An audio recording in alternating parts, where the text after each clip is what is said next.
Good morning, everybody. Welcome to Iress Live, Future of Protection. I'm Dave Miller, Executive General Manager at Iress. Thank you to everyone for joining, and thank you to our guests, Guardian, Vitality, the Exeter and Scottish Widows. A little bit of housekeeping. If you do have any burning questions you'd like to pose to the panel, please post via the Q&A function. Please include your name and your company, as if we don't get a chance to answer it, we will respond in the next few days. Now, delighted to introduce my guests from Guardian. Katya MacLean, Chief Executive at Guardian. Vitality. Morning, everyone. Andy Philo, Director of Strategic Partnerships at Vitality. Steve Bryan. Sorry, Exeter. That's me. Morning, Dave. Morning, Steve. Scottish Widows. Hi, Scott Cadger, Head of Underwriting and Claims Commercial Strategy for Protection Business. Morning, all, and thank you very much for joining. I'd like to start with the first question for you all. So, how's the past 12 months impacted your business, and more importantly, what's your one takeaway from this period? Can I start with you, Katya, please? Yeah, sure. So we grew significantly last year, as you'd expect, as a relatively new entrant into the market. And I think we were helped by two things. One is that we have a single-minded focus on protection, because that's all that we do. So that focus really helped us. We didn't have any distractions. And of course, we had shiny new technology, which made things a lot easier. So the switch to home working for us, for example, just happened overnight and was not an issue. But I think what's interesting is we ran a couple of surveys last year, and actually we weren't alone in that, not finding it practically too difficult. We found that 39% of advisors in the autumn last year said that COVID had no impact on their business, or no negative impact on their business. So I think that real positive trend from last year and that resilience of the industry is something that it's interesting to have observed. I think the one takeaway for me from last year is not something that is specific to my business, it's to everyone who's involved in this industry. And that is that we did what we're here to do. There's no getting away from the fact that last year was something that was completely unexpected for everyone. And nobody was expecting in January 2020 to be paying COVID claims, or maybe they were starting to, but it was certainly a very new thing. And over last year, we were there, the insurance worked, we paid claims, more than 200 million worth of COVID claims paid out last year. And I think that is the biggest takeaway and the biggest indicator that we are getting things right in this industry. Yeah, absolutely. Andy? Yeah, so there's no doubt that the last year has affected us all. And if you look at the market, protection sales during the sort of the last year or so fell by around about 19%. They did start to recover in Q4 of last year. So if you look at Q4 2020 versus Q4 2019, so before the panic, we were actually starting to reach those sort of levels again, which is really good. And then I think it's really pleasing to see that the intermediary sector, so the audience today, were the area that sort of recovered quickest. So, you know, even beating the direct side of the industry, which is really good. What you would have seen is some firms recovered more quickly than others. Telephonic brokers, for example, accounting for around about a quarter of the market, recovered and adapted quickest, which is probably not really that surprising given the remote nature of their sales already. But they still have to relocate to home working and done a good job in that respect. For us at Vitality, it was making sure that we could function as a business, keep our staff safe, and make sure that we could still trade with the advisor community and clients. And I think we did that really, really well. We moved all our staff to remote working really quickly. I mean, I'm sure that was the same for all my colleagues here. And in fact, I'm really pretty proud of the entire life insurance industry and the way it's continued to offer cover, adapt its processes.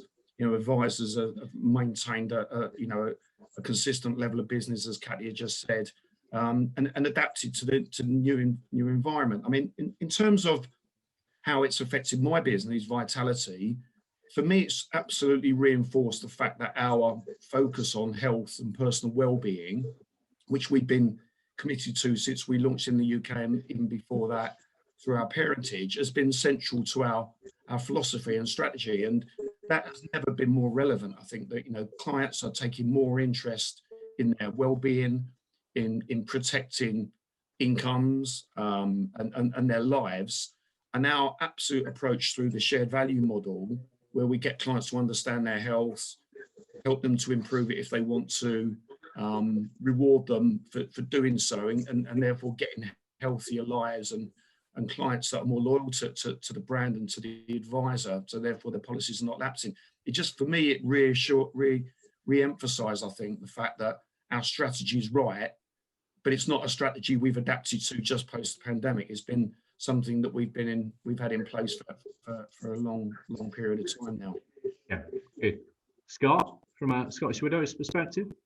Yeah, so I would say similar to both Andy and Katya. I think the move to home working across our insurance business, it was about over 4,000 colleagues we had to quickly kit up. So people who were based with desktop machines who didn't have any laptops to take home. So to get all of that up and running, to get people safely home, and to be able to continue to operate our business all the way through 2020, I think it's been a huge achievement.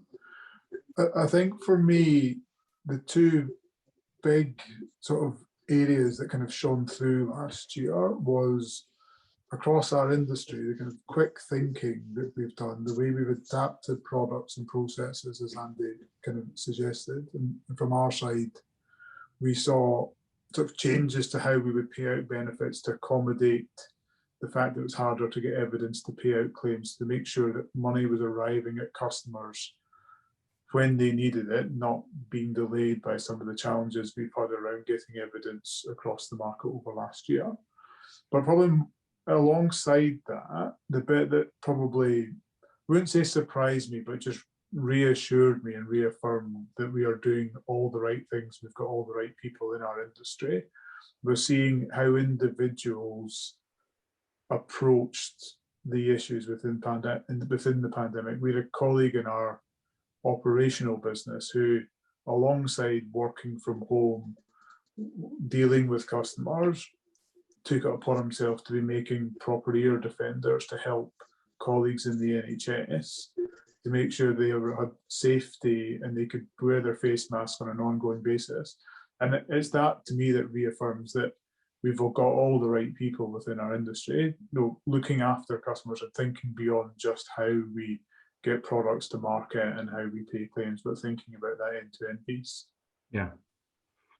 Thank you. Stephen? He's suffering with his broadband. Shall we come back to you, Steve? We'll get a view from Steve in a bit. I'll move on to the next question. So, Katya, Andy, Scott, you all mentioned the move to home working. So the view is very much that hybrid working will be here for many, certainly for the foreseeable future and maybe even long term. How do you think this will impact the protection market? Shall I answer, Dave? Yeah, go for it, Andy. I saw an article a while back that said that the switch to sort of online sales, not just specifically protection sales, but general sales, had advanced what would normally have taken about 10 years in a matter of months. And the crisis literally just sped that all up. So in terms of hybrid working, I guess there'll be a mix of physical and online interactions. I don't think, in our role, it's very much about relationships. So we like that sort of physical interaction with people that's been missing for the last year. But I do think there will still be a mix of physical and online sort of interactions, which includes people working in offices and outside of office. I talked about the market earlier on and that telephonic sector, but telephonic and online had seen the biggest growth in the last year. And I expect that to increase. They went up about 9% sort of as an individual sector. And I expect that sort of remote working to sort of, to increase in that particular sector. It does have an impact though. So, you know, I talked about that, the importance of relationships and building relationships. And there's something that I also heard about social capital. I've never heard that term before. And that's, it's related to the sort of informal interactions that you have with people that help you sort of develop. It's the coffee machine chats, the water cooler chats, whatever it's called really. And I think that's stuff that we're going to need to sort of work a little bit harder in.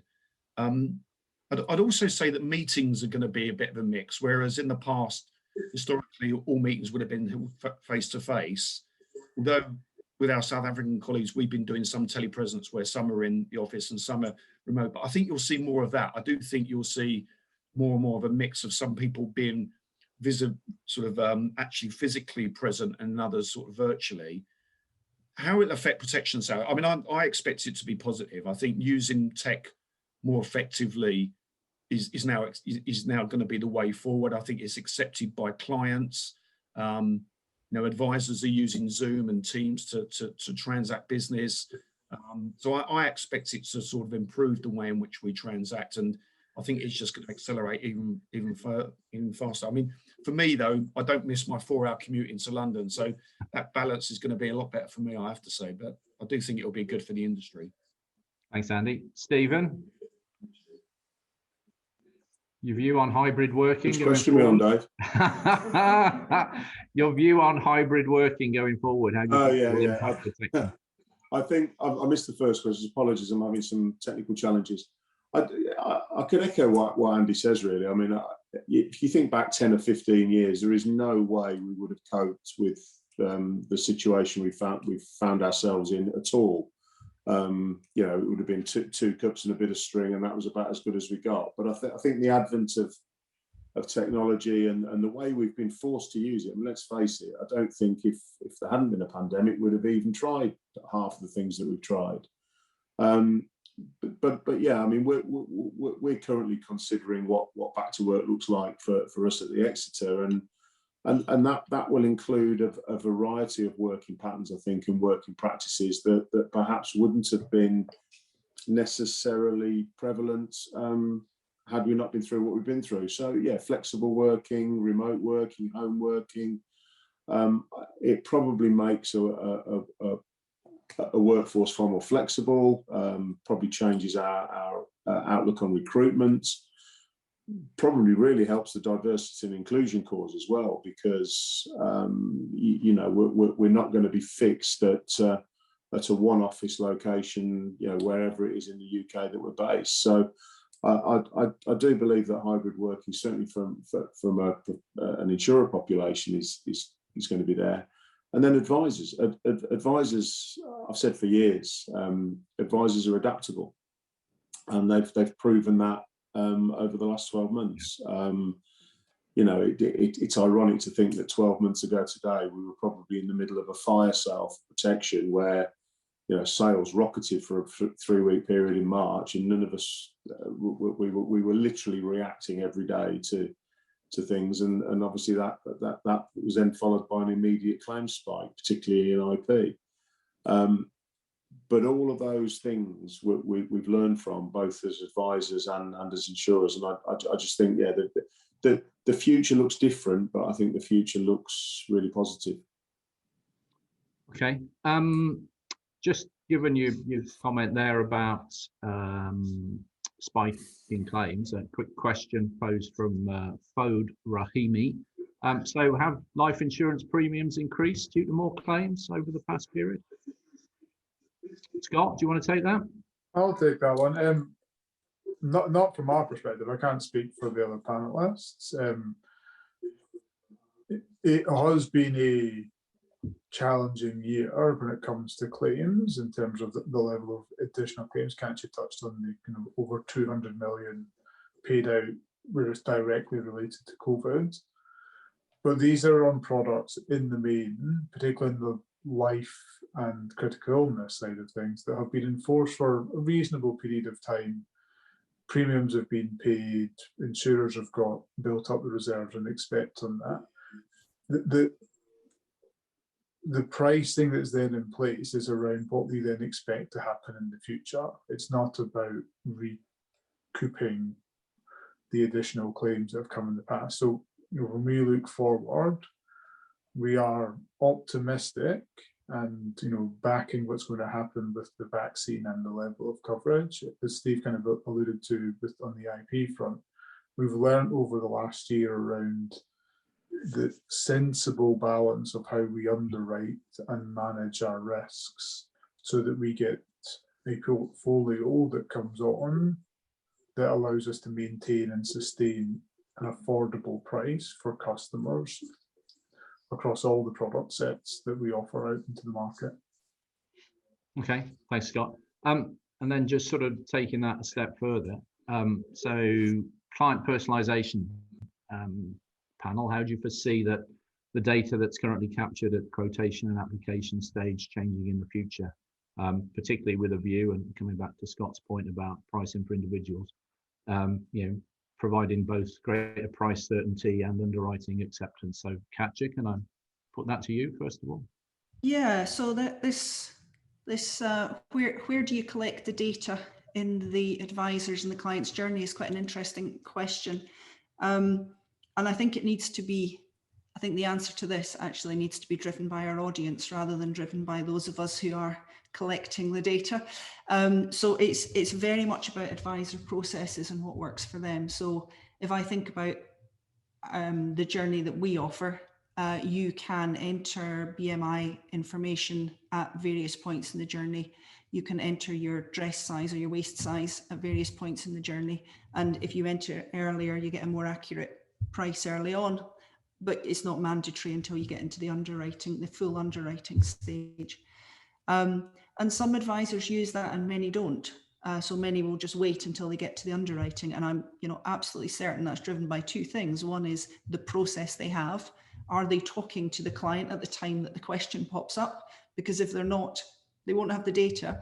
And the other thing is, I suspect they have a look at their client and they ask themselves whether they need to ask the question at this stage or not, because if it's not going to change the answer, why ask it?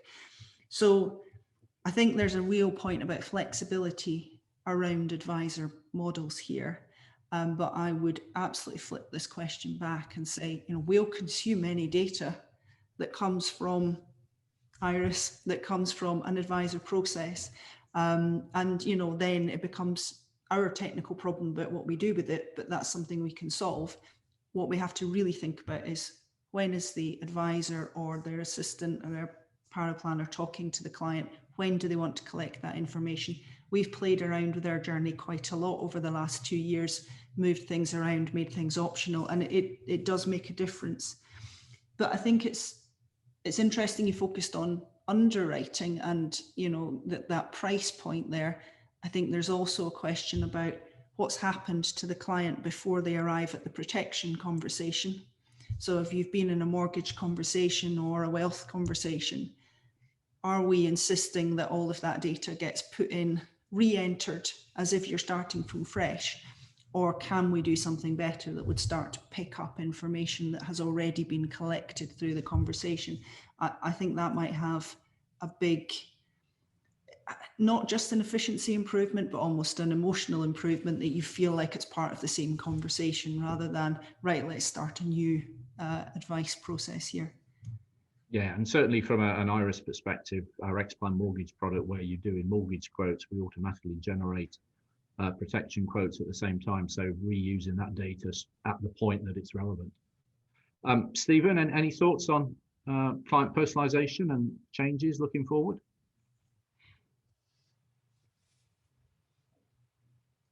Yeah, I think quote and apply journeys is something that we're always looking at. I mean, we're in a slightly different position at the Exeter, particularly with our life offering, Dave, where we need as much data as we can get, because we are typically ensuring real people's lives. And Alan Knowles in cover yesterday was very keen. Not that the phrase "impaired lives" wasn't used because it's somewhat offensive from a diversity and inclusivity perspective, but we are dealing with more complex lives typically. So we crave data. and actually gathering all that data up front as part of our process. So we're probably slightly away from the norm in terms of mass market. So effectively everything we do from a life perspective is personalised, frankly, because of the level of medical data that we are collecting pre-policy. Okay, thanks. Scott, Andy, anything to add? I'll jump in on that one. I think it's an interesting one because I think we are a bit of a crossroads around data and personalisation. There is a demand to be more personalised, to get bespoke products, prices out there that tailor to the individual, and customers are asking for that as well. Our own research shows that people want to be asked enough to make sure that the product is going to pay out based on the things that they have told and their health has been taken account for.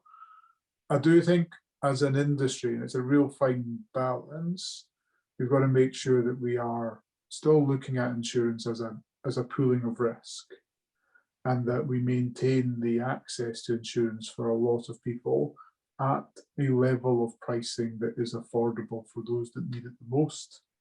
And that is as I say, it's a fine balance, and every office and every business will have a different point of where they think that balance should be. And with that comes different underwriting strategies, different amounts of data you require to get into journeys. To Katya's point, I think we're all absolutely in the same place around, we'll consume what comes into us and we'll feed back a price and a product that's appropriate for the risks that we're then taking in, and we'll take the data in rather than dictate you need to go through this journey or that journey. But as I say, I think there is a broader bit that as we see more personalisation and more understanding from customers around how their data is used more generally across all sets of products, there's a bit for us to just reflect on, are we using it in the right way to actually grow our market, or are we tailoring for the few? Yeah. Okay. Dave, can I just come in on buy now? I think particularly so buy now is sort of quite a lot of there's quite a lot of development in the buy now sector. So this sort of intelligent application where it's generating a buy now quote, and I think that's going to increase. And I think you're going to see more and more brokers sort of turning to that.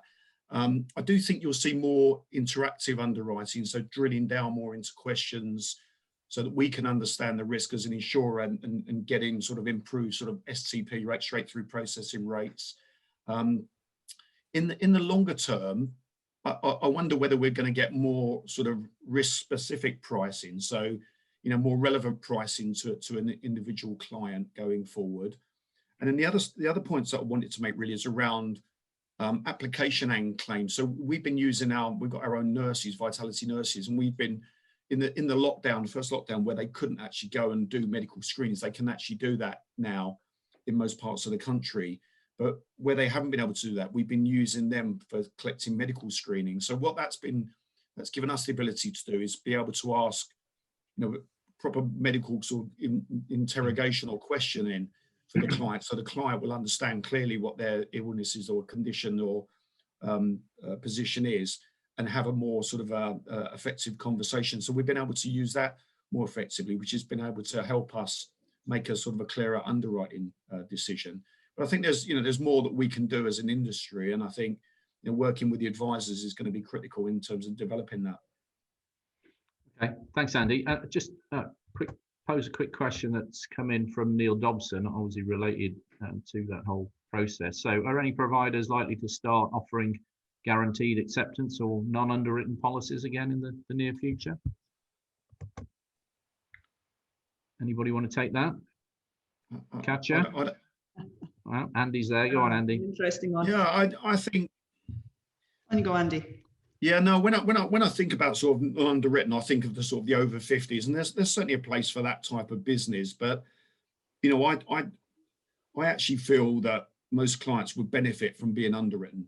And for me, there is a premium to be paid, and it will be by the client, unfortunately, if the policy is not underwritten. And for me, that doesn't sound like the best outcome. I think there's definitely a place for that. But for me, and particularly where our audience today, they add value in terms of giving that holistic, financial, proper advice and making sure the client's got the exact right policy for them and at the right price. So there's definitely a place for it.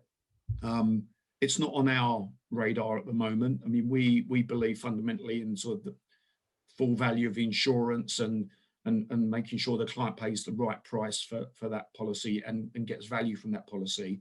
And I think that's where advisors are best placed turning to. Otherwise, I fear that all that will just go online. And I'm thinking long time ahead. It's not immediate worry, but I just think that sort of simple product where it's a simple price for a simple amount of benefit will just go online, and that would adversely affect the advisor community, in my opinion. Yeah. Katya? Yeah, so I think I was going to say something very similar, which is in an advised market, it just doesn't work very well because advisors are smart, and so they will make sure that they get the best price or the best underwriting for their client. And if that means that the healthy clients go to the underwritten products and the unhealthier go to the guaranteed acceptance, then that's just not a model that works. But I think what may become interesting as we go on is, can underwriting start to happen in the background? So we're not there now, but does underwriting in the future need to be sitting down and asking somebody a list of questions about themselves, or can we access data that the client willingly gives? Whether that is electronic medical records, whether that is data that you collect on your phone from your blood pressure machine, whatever it is. When we can get to a stage of clients actually having a good bank of their own medical data that they can just give the insurer or potential insurer access to, then you can move away from, actually, we've been underwriting in the same way for forever, really. But we just have come up with different ways of asking questions, but we still just ask questions and the client needs to tell us the answers. I think that's where the next major shift will be, when you can get away from relying on people's memory and interpretation of the questions and just go straight to the source data. Yeah, absolutely. Okay, thank you. Question from Joe Miller from the Income Protection Task Force. Do the panel expect interest in protection, and with a IPTF hat on, specifically IP, to increase as a result of the events of the past year? And are we adequately prepared across the industry to embrace areas from protection, new or rarely serviced of the market? So, Steve, do you want to respond to that first of all? Yeah, I can do, Dave. Morning, Joe. Nice to hear from you. I think 2020 and the early part of 2021 has really brought home how financially fragile the UK is, or everybody is. None of us are safe when it comes to the unknown. Now, I think it's clear that the protection products that we've got don't necessarily cover the full gambit of challenge. Income protection, life and kick are fantastic solutions, but don't cover unemployment, for instance. But I think what the last 12 months has shown is that people have an awareness now, and some research we've done has suggested this. Everybody can now expect the unexpected. We've all been through it. And I think the receptiveness towards financial protection conversations will be more widely accepted than they've ever been before. I still think there is a disjoint between advisors talking to customers about protection and customers thinking what they've been spoken to about.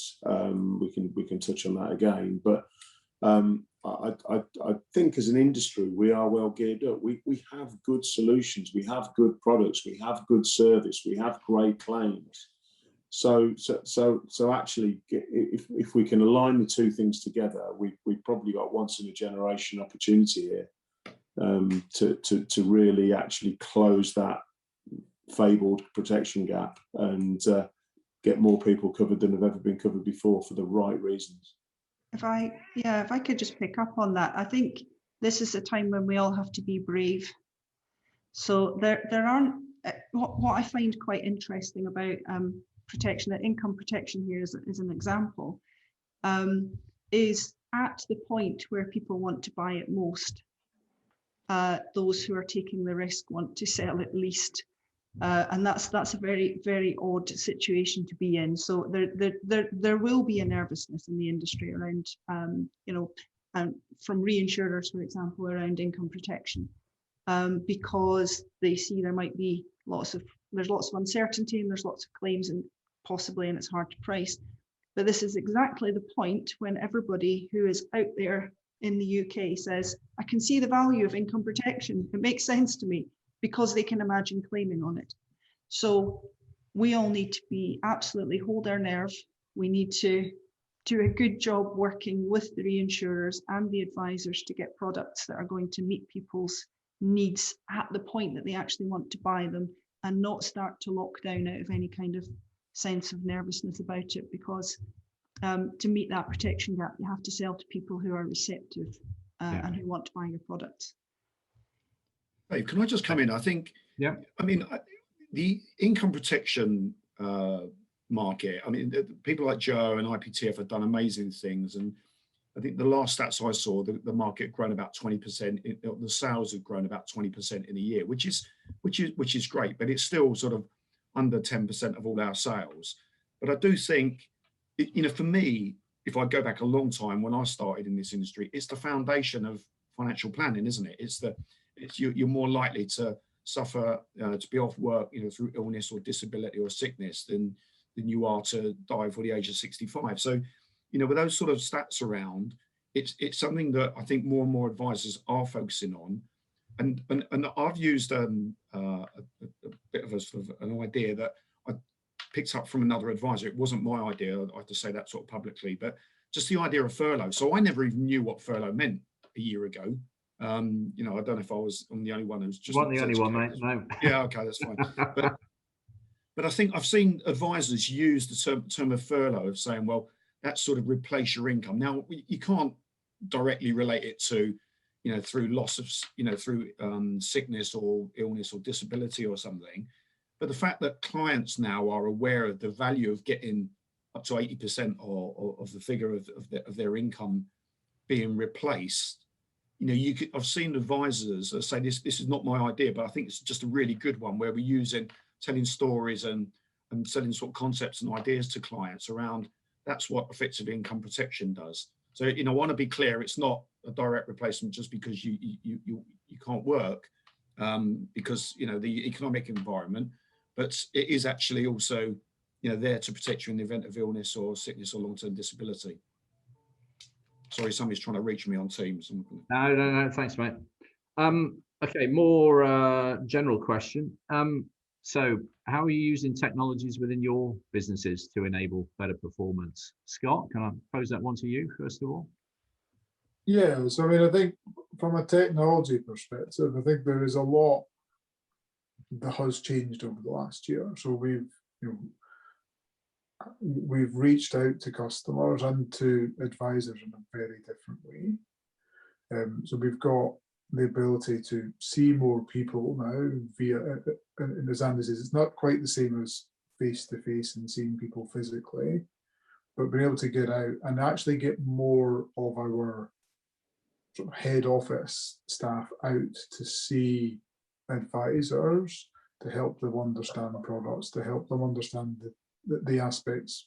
For example, we've touched on underwriting earlier, actually hearing from underwriters and helping to explain how the product works is a way that we can now do significantly more digitally than trying to get an underwriter to travel the length of the country to going around seeing individual advisors. So there's a great opportunity there. Events like this, a year ago, would we be running webinars, short, sharp webinars across the market to help people understand how the market's operating, the direction that we're going in, rather than it being in city centre hubs where people had to come into and potentially take a day out to do so. the level of education and awareness coming out from all aspects of the market, whether that be the advisor community, from providers, from service providers like yourself at Iress, there's so much more information, education and awareness available to help talk to people and understand what people's needs are. But from our perspective, the technology kind of enhancements that we're seeing has allowed us to actually operate internally in a very different way. We're able to get through work quicker. We're able to advance the products. We're able to kind of see from the data of what people are doing and then adapt and accommodate that now, because we're working not in silos across different offices, but all working together, you know, nationwide, and that's been a huge step forward over the course of this year. Okay, thanks, Scott. Steve? Yeah, technology, Dave, I think I've touched already. It's taken massive strides, I think, in a forced way over the last 12 months. But you know, so some examples of the wider use of technology through the last 12 months are, you know, virtual medical screenings, digital claim forms, IGPRs, so yeah, far more routine automatic return of GPR requests. What we are seeing is the uptake on that. So with our digital claims forms, we've seen 50% of them returned fully within 48 hours. Now that is speeding up the claims process immeasurably compared to where we were before. And therefore the average time that we take to settle a claim is you know, skiing downhill literally. You know, our average time in 2020 was 4 days for income protection, which is just incomparable to previous times, and I think that's a real advantage. And I think the advent of the value add services that we're all really good at providing as well, you know, all of those are pretty much offered on a digital technological basis. I'm just looking up a stat here. You know, remote GP services, we saw those used fantastically well during 2020, understandably so, I guess. But also, you know, mental health support and physiotherapy consultations being given virtually. I think all of this is that forced usage we've seen, but I think we learned from that, and I think we've proved to ourselves, our clients have proved to themselves, that things can be done even when ordinarily you might want to do them a different way. So I think it just opens up a panacea opportunity, I think, for the industry and for provision of service. And do you think that will continue as, you know, we come out of lockdown and hopefully get back to normality? Do you think, you know, the aim will be to try and increase further the time that you're, or decrease, sorry, the time? Yeah, I think so, Dave, because, you know, let's face it, we've all worked in a very different way over the last number of months, and habits form, and once people get used to doing things in a certain way, it's far easier to carry on doing that. And I think when people see a success in things working for them, it's almost a fear of change sometimes, and we've had to almost dispel that myth consistently over recent times, and I think once people get over that fear of change and start to do things in a more natural way, then I see no reason why it shouldn't continue, because we've seen the advantages. Yeah. Okay. Thanks, Katya. Andy, anything to add?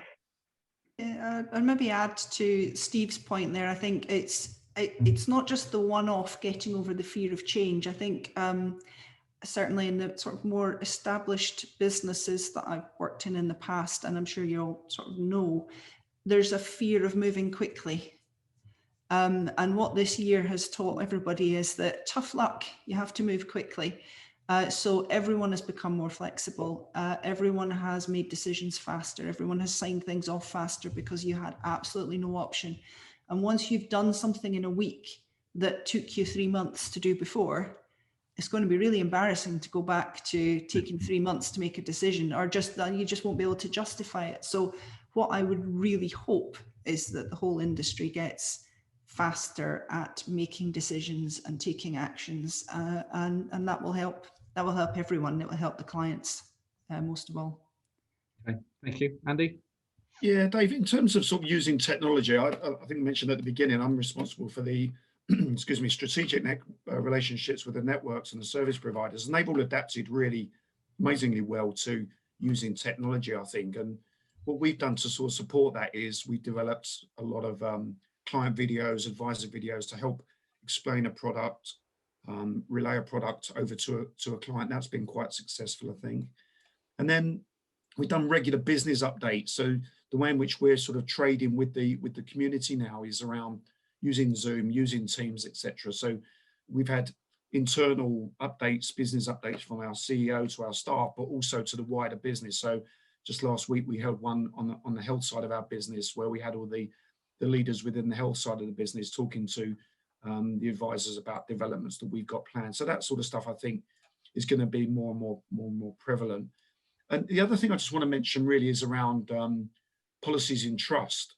So we've adapted our sort of whole process. We use DocuSign now to put policies in trust, and it's the right thing to do, but it also improves product persistency. So there's around 30% of policies are in trust at the moment, and the stat is that clients are 10 times more likely to lapse a policy if it's not in trust. So we can now use DocuSign, so you don't even need a physical signature to put these policies in trust now, which ring fences and protects that from lapse as well. So that's quite a good outcome of using technology, modern technology, to sort of improve just a sales process, but also sort of an operational process. And one network that we deal with, I won't name them, but they suggest that if they put all of their policies in trust, it will save them about £1 million a year in clawback. So, you know, these are big amounts of money, just by simply using a more effective technology system. Okay, thanks. Just conscious of time, and my marketing team are always keen that I try and stay as close as possible, but just want to pose one last question from Gordon Rumsey. The improvements in the real life scenarios and underwriting is great for life cover. Do you see this happening with critical illness? So, for example, if someone had a heart attack 5-10 years ago, should they be able to have access to cancer cover rather than a CI blanket decline? Would you like to take that? I'll kick off with that one. So we already offer that for a range of conditions, where if you've had a condition, we will exclude that particular condition and any associated conditions with it, but still be able to offer cover for the remaining bits of CI proposition.